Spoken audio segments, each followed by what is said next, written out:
শহীদ স্মরণে আপন মরণে রক্ত ঋণ শোধ করো। সবার আগে আপনারা আমাকে গ্যারেন্টি দিন, কেউ ইট মারবেন না, কেউ পাথর মারবেন না, কেউ গালাগাল দেবেন না। এই গ্যারেন্টি নিয়ে আজকের এই মিটিংয়ে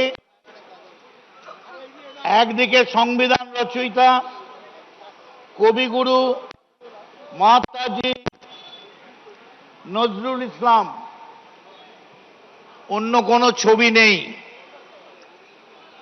আজকের এই ব্যানারটার জন্যে আমি সবার আগে যাকে কোটি কোটি সালাম জানাই তার নাম বাংলার প্রাক্তন মুখ্যমন্ত্রী মমতা বন্দ্যোপাধ্যায়। তার কারণ আপনি না থাকলে তৃণমূল কংগ্রেস এই চেহারা আজকে পেতে পারত না। ও লাভলি, দেখুন তো কারা বসে আছে, এদের প্রত্যেককে আপনারা চেনেন।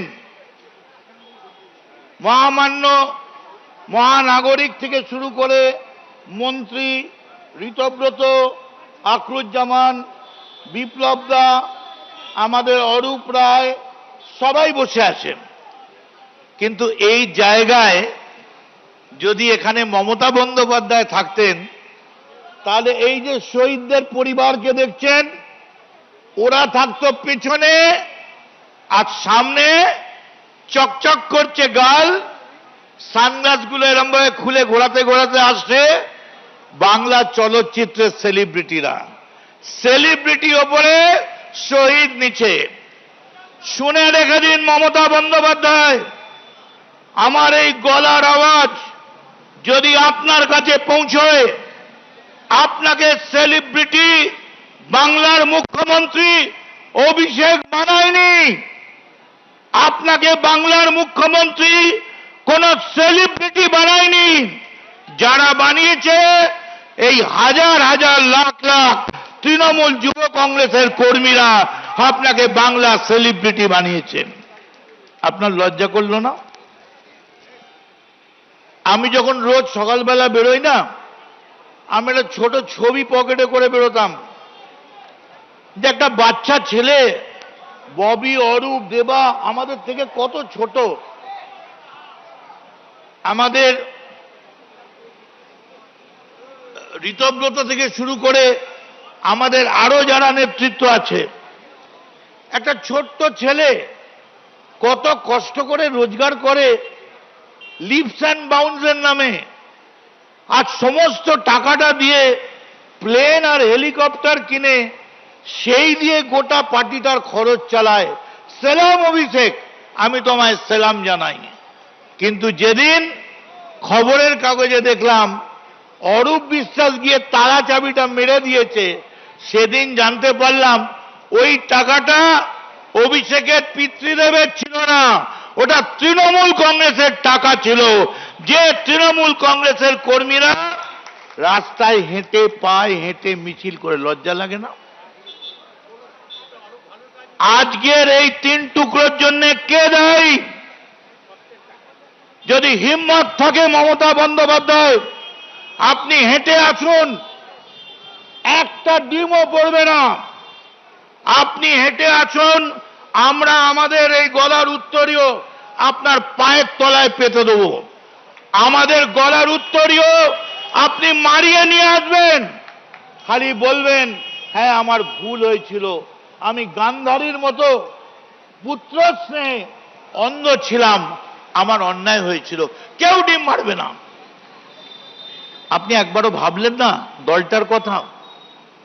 সেই দিনটার কথা একবারও ভাবলেন না? আমি আজকে আসছিলাম ডিএল খান রোড দিয়ে, কোথায় আমার 71-এর অফিস, কোথায় আমার জলের শিবির? কোথাও কিচ্ছু নেই। আমি তাই আপনাদের কাছে বলি, খোলাখুলি শুনে রেখে দিন,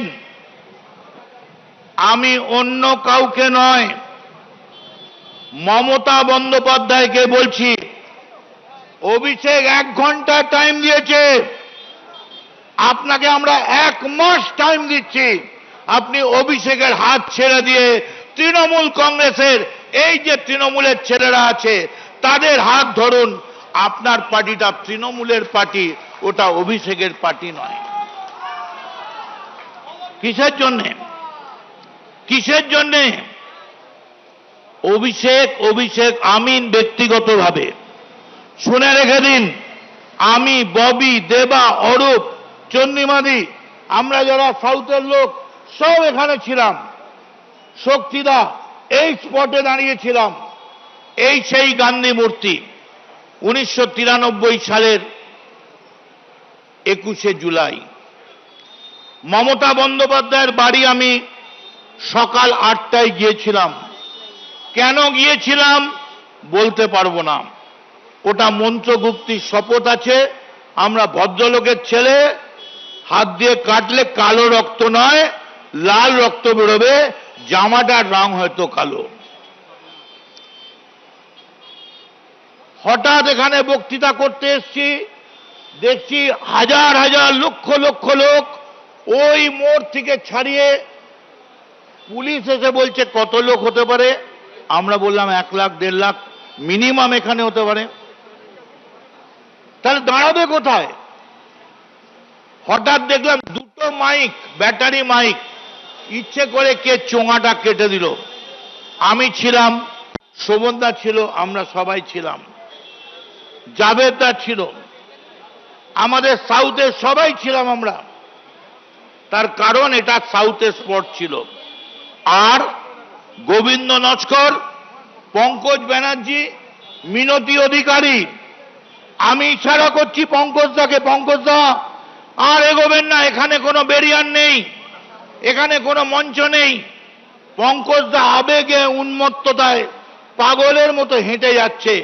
হঠাৎ একটা বেয়নেট দিয়ে মারলো, পঙ্কজদার এখান থেকে ফালা ফালা হয়ে লুটিয়ে পড়ল পশ্চিমবঙ্গের বিরোধী দলনেতা পঙ্কজ ব্যানার্জি। তারপর মমতা বন্দ্যোপাধ্যায় এলেন, আর কিছুক্ষণের মধ্যেই রটে গেল।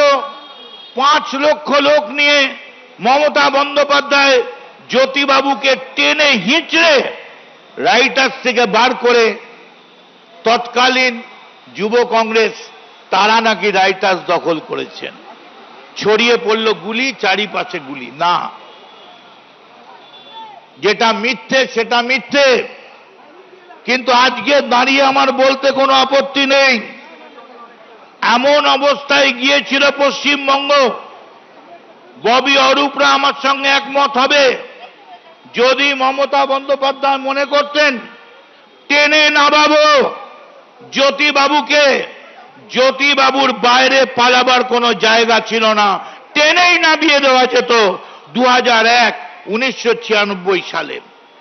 আপনাদের কাছে তাই সময় নষ্ট করব না, শুধু এইটুকুন বলে যাই, অভিষেক এটা ঠিক ডায়মন্ড হারবারে চমকেছিস, এটা ঠিক হিংসেতে স্বাস্থ্য সাথীকে রুখতে গিয়ে সেবাশ্রয় করেছিস, এটা জেনে রাখ তোর চমকানিতে সিপিএম চমকাতে পারে, তোর চমকানিতে 2টো তৃণমূলের ভালো কর্মী, গ্রামের কর্মী চমকাতে পারে, কিন্তু আজকের এই যে মহতী জনসভা, এই সভাকে চমকাবার ক্ষমতা তোর নেই। তাই এই মঞ্চ থেকে ও 1 ঘন্টা সময় দিয়েছে, আমি 2 ঘন্টা সময় দিয়ে গেলাম। 2 ঘন্টার মধ্যে তুই এসে এই জনসভায় এসে বল আমি আমার অন্যায় স্বীকার করছি, আমার ভুল স্বীকার করছি, আমার জন্যে এই গোটা পার্টিটা শেষ হয়ে গেছে, আমি আমার এই পাপ থেকে মুক্ত হতে চাই। প্রকাশ্য সমাবেশে আমি ক্ষমা চেয়ে বলছি আমায় ক্ষমা করো। আর মনে রাখবেন এটা শহীদদের বেদি, এটা পাগলুর বেদি নয়, এটা কলকাতার রসগোল্লার বেদি নয়। তাই আপনাদের সকলকে নমস্কার জানিয়ে 5 মিনিট সময় বেঁধে দিয়েছে, সেটা 7.5 মিনিট হয়ে গেছে। অতএব আর কিছু করার নেই, পেছন থেকে খোঁচা আসছে, চন্দ্রিমাদি স্লিপ নিয়ে দাঁড়িয়ে গেছে। তাই সবার আগে আপনাদের কাছে শুধু বলবো, আমরা কারা? আরে বলুন, আমরা কারা? তৃণমূল, আমরা কারা? তৃণমূল, লড়ছে কারা? তৃণমূল, লড়বে কারা? তৃণমূল, যাচ্ছে কারা? তৃণমূল, মেয়র রোডে, তৃণমূল, কলকাতাতে, তৃণমূল, সারা বাংলায় তৃণমূল। বন্দে মাতরম, বন্দে মাতরম। জয় বাংলা, জয় বাংলা, জয় বাংলা, জয় হিন্দ, জয় হিন্দ, জয়। এবিপি আনন্দ, এগিয়ে থাকে, এগিয়ে রাখে।